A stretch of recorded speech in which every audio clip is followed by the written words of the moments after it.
பாவத்தை விட்டு விடுவிடுங்கள்.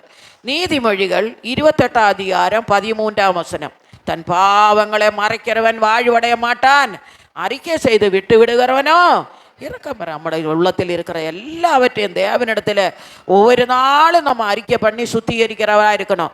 திருவிருந்து அன்னைக்கு மட்டுமல்ல, ஒவ்வொரு நாளும் காலையிலிருந்து மாலையே வரைக்கும் நம்ம உலகத்தில் இருக்கிறோம்.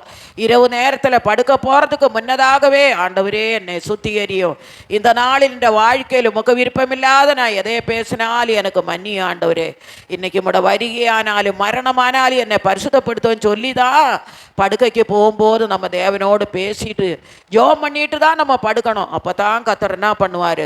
கர்த்தர் நம்மளோட பாவங்களை மன்னிக்கிறவர், தன் பாவங்களை மறைக்கிறவன் வாழ்வடைய மாட்டான், அறிக்கை செய்து விட்டு விட வரணும். என்னை அறிக்கை பண்ணி விட்டு விடணும்.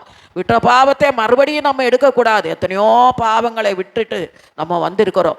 அந்த பாவங்களெல்லாம் நம்ம மறுபடியும் போய் எடுக்கக்கூடாது, மறுபடியும் போய் சேற்றில் விழக்கூடாது.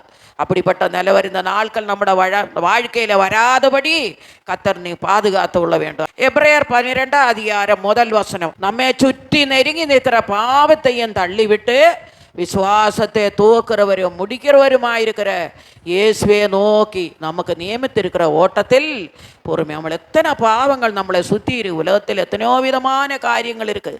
அதெல்லாவற்றையும் நம்ம உதறி தள்ளிவிட்டு நம்ம ஆண்டவர் பிள்ளைகள் அதெல்லாம் நமக்கு பின்தொடர்ந்து நம்மகிட்ட வரக்கூடாது.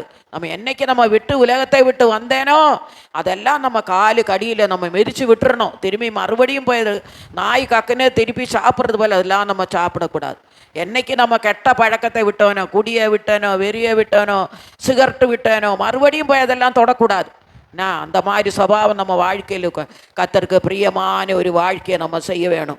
இயேசு அதுக்கு தான் நம்மளை பாருங்களேன், அவ்வளோ பெரிய அக்கிரமம் பாவம் செய்து நம்மளை இயேசுவின் ரத்தத்தினால கழுகி கர்த்தர் நம்மளை சுத்திகரித்தாரே, அந்த தேவனுக்கு நம்ம இந்த நாட்களில் நன்றி செலுத்துகிற பிள்ளைகளாக நம்ம மாற வேண்டும்.